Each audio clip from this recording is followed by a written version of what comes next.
안녕하세요.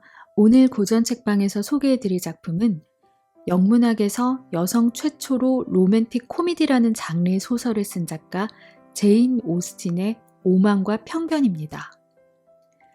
제인 오스틴은 1775년에 시골 목사의 8남매 중 7째로 태어나 평생 결혼을 하지 않고 독신으로 살다가 42살의 젊은 나이에 에디슨병으로 생을 마감했는데요. 젊은 시절 춤과 사교 활동에 빠져 살던 그녀는 20살 무렵 옥스포드 졸업생인 톰 르프로이와 열렬한 사랑에 빠지지만 자상가 여자와 결혼하길 바라는 톰의 부모님의 반대로 헤어진 적이 있습니다. 또 해리스 비귀더라는 6살 연하의 부유한 남자에게 자신은 물론 가족들의 안락한 삶을 보장하는 청혼을 받지만 끝내 거절한 적도 있습니다. 이런 경험들을 통해 제인은 동시대의 청춘 남녀들이 결혼이라는 중차대한 과제를 수행하기 위해 좌충우돌하는 모습을 이성과 감성, 오만과 편견, 엠마 같은 대표 작품들에 유머러스하게 담아냈는데요. 유머를 통해 결혼이라는 과제가 주는 압박과 긴장감을 해소하고 싶었던 것 같습니다. 제인이 작품 속에서 일관되게 강조한 것은 사회적 신분이나 세속적 가치를 추구하기보다는 진짜 자신의 마음을 따르는 것인데요. 계산적인 마음이 아닌 이성에 대한 진실된 마음으로 구애시장에 뛰어드는 주인공들은 보상처럼 부와 사랑과 명예를 모두 얻는 해피엔딩을 맞게 됩니다. 사랑과 결혼에 있어서의 속물주의를 철저히 반대하는 듯 하다가 결국 속물주의가 실현되는 결말에 이르는 것을 지적하는 비평가들도 있지만 현실에서 로맨스에 기반한 결혼을 끝내 실현하지 못한 제인 오스틴이 자신과 동시대의 여성들에게 주는 선물 같은 판타지가 아니었을까 하는 생각도 듭니다. 오늘 소개해드릴 오만과 편견에 등장하는 다하시와 엘리자베스도 사회 경제적 신분에 맞는 상대와 결혼해야 한다는 사회적 통념을 깨부수고 자신들의 주체적 감정을 따르려 하는 인물들입니다. 금수저 다하시는 세상 모든 사람들이 자신을 거부할 리 없다는 생각을 가진 오만한 남자이고 엘리자베스는 자신이 주변 사람들을 판단하는 남다른 안목을 갖고 있다는 믿음에 사로잡혀 있지만 실은 사람들의 겉모습만 보고 쉽게 판단해버리는 편견 덩어리입니다. 이들이 어떻게 오만과 편견이라는 자신들의 틀을 깨부수게 될지 지금부터 이야기가 시작되는 18세기 영국 남부의 작은 시골 마을 하트퍼드셔로 가보시겠습니다.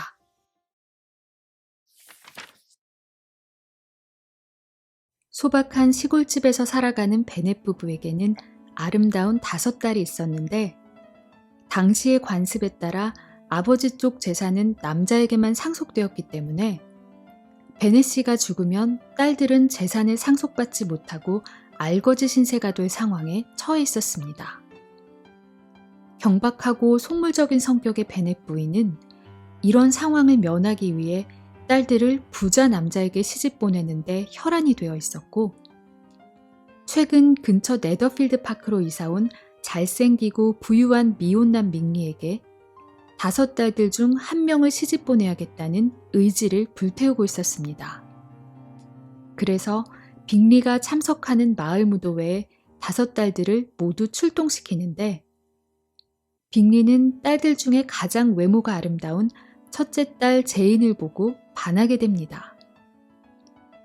빅리는 자신의 미혼남 친구인 다하씨도 무도회에 데려왔는데 그는 빅리보다 많은 재산을 소유하고 있는 부자라는 사실 때문에 처음에는 사람들의 집중 관심을 받다가 뭔가 사람들을 깔보고 거리를 두는 듯한 오만하고 무뚝뚝한 태도 때문에 무도회 내내 사람들의 비호감을 삽니다.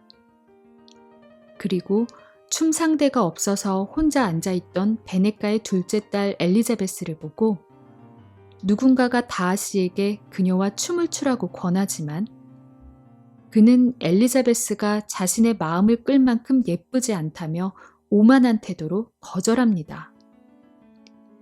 엘리자베스와 주변 사람들은 이런 다하시의 오만한 행동에 혀를 내두르며 그를 걸핏하면 뒷담의 소재로 삼곤 합니다. 한편 제인에게 반한 빅리는 친구 다하시와 함께 지내고 있는 자신의 저택에 제인과 엘리자베스를 초대하곤 하는데 다하시는 어느새 자신도 모르게 엘리자베스의 검은 눈동자와 발랄한 태도에 끌려 계속해서 그녀를 훔쳐보게 됩니다.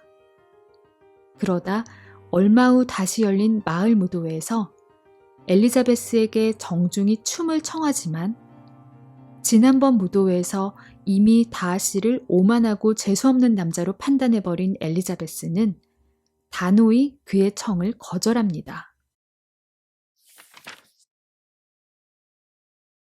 어느 날 베네가의 재산을 상속하게 될 친척 콜린스가 엘리자베스에게 청혼을 하는데 그는 자신이 젊은 나이에 교구 목사로서의 안정된 신분과 재산을 갖게 된 것에 엄청난 자부심을 갖고 있는 남자였습니다. 하지만 결혼을 통한 세속적 이득에 관심이 없고 또 콜린스에 대한 감정이 전혀 없던 엘리자베스는 이 결혼은 서로를 행복하게 해주지 못할 거라며 단호하게 거절합니다. 빨리 안정된 결혼 생활을 하고 싶어 했던 콜린스는 엘리자베스에게 거절당한 지 사흘 만에 자신을 위로해주던 엘리자베스의 절친한 친구 샬럿에게 다시 청혼을 합니다.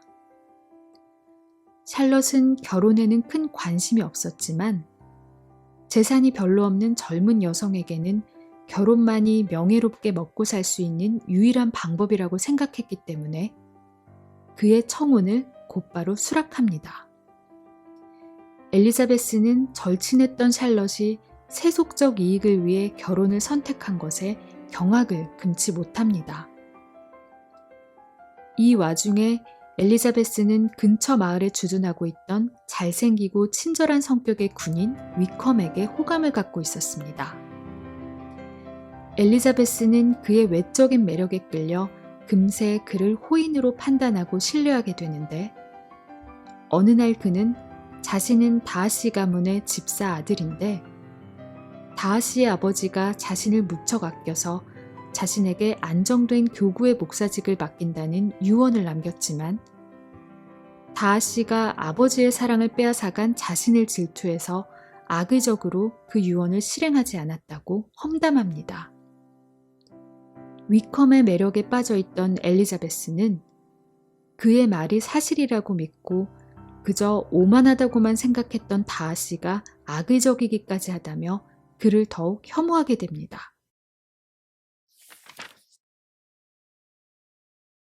빅리와 제인이 서로에게 반한 모습을 보고 베넷 부인은 제인이 곧 빅리의 청혼을 받게 될 거란 꿈에 부풀어 있었는데 어느 날 빅리와 다하시는 네더필드 파크를 떠나 런던으로 가서 연락이 끊겨버립니다.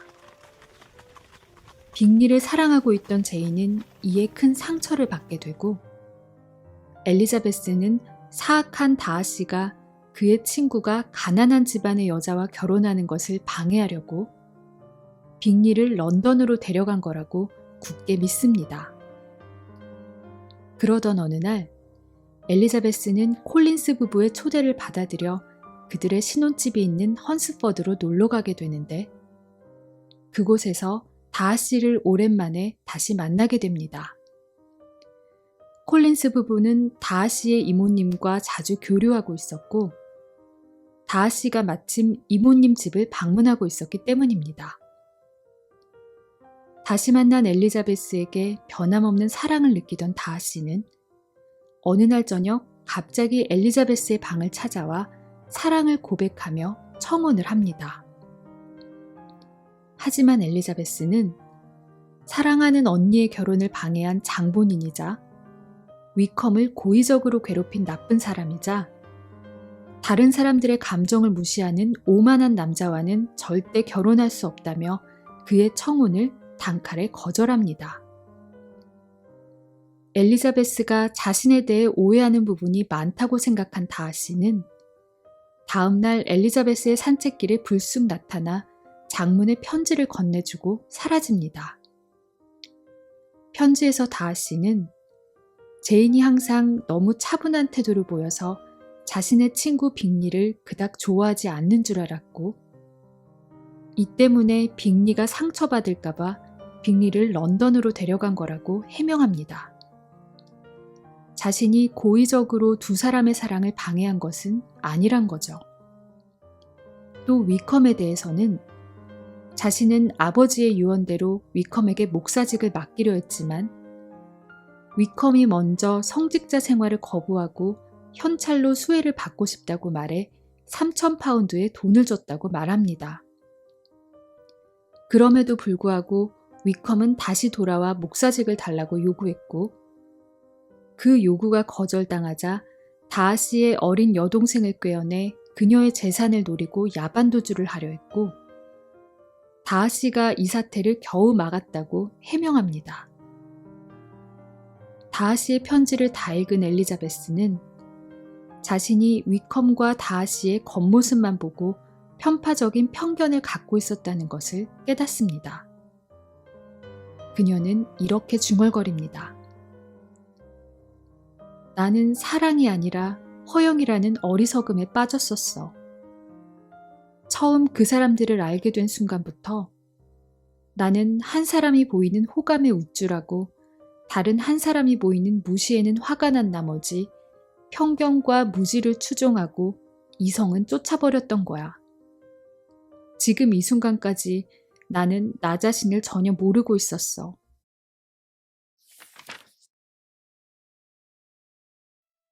다시 시골집으로 돌아왔던 엘리자베스는 런던에 사는 숙모 부부와 더비셔로 여행을 가게 되고 그곳에서 다하씨가 소유하고 있는 펜벌리 저택의 정원을 구경하다가 우연히 다하씨를 다시 만나게 됩니다.